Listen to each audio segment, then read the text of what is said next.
যে সকল পরীক্ষার্থী 2026 সালের এনএমজিএনএম পরীক্ষাটি দিয়েছো, এই ভিডিওটি তাদের জন্য খুবই গুরুত্বপূর্ণ।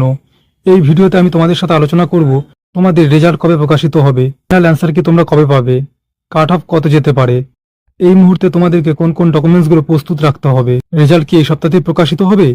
সব প্রশ্নের উত্তর জানার জন্য ভিডিওটি শুরু থেকে শেষ অবধি দেখো। যারা এখন এই চ্যানেলটি সাবস্ক্রাইব করোনি, অবশ্যই চ্যানেলটি সাবস্ক্রাইব করে পাশে থাকা বেল আইকনটি প্রেস করে দিও। এই সপ্তাহে তোমাদের রেজাল্ট প্রকাশিত হবে। এই সপ্তাহের প্রথম 4টে দিন তোমাদের জন্য খুবই গুরুত্বপূর্ণ।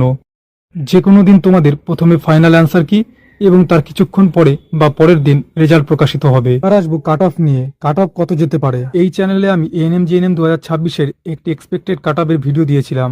যারা এখনো দেখোনি তারা অবশ্যই দেখে নিও। কাট অফ ওর আশেপাশেই যাবে।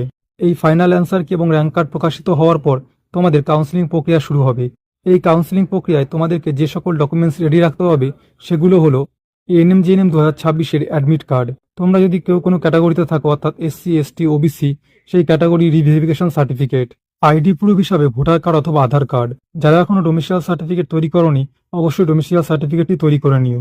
ডোমিসিয়াল সার্টিফিকেট কি করে তৈরি করবে সে সংক্রান্ত বিস্তারিত আলোচনা একটি ভিডিওতে করেছি, অবশ্যই ভিডিওটা দেখে নিও।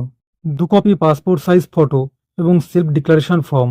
এএনএম-জিএনএম 2026-এর ফাইনাল অ্যান্সার কি এবং র্যাঙ্ক কার্ড প্রকাশিত হওয়ার পর র্যাঙ্ক কার্ডের একটি কপি, এবং তোমরা যখন কাউন্সিলিং প্রক্রিয়ায় বসবে তখন যে রেজিস্ট্রেশন করার সময় যে ফিসটি জমা দেবে ওই ফিসের একটি রসিদ কপি। এই সকল ডকুমেন্টসগুলো তোমাদেরকে রেডি রাখতে হবে কাউন্সিলিং প্রক্রিয়ায় বসার জন্য। এই ভিডিওতে এটুকুই বলার ছিল। ভিডিওটি যদি তোমাদের ইনফরমেটিভ মনে হয় তাহলে অবশ্যই একটা লাইক করে দিও। যারা এখন এই চ্যানেলটি সাবস্ক্রাইব করোনি, অবশ্যই চ্যানেলটি সাবস্ক্রাইব করে পাশে থাকা বেল আইকনটি প্রেস করে দিও।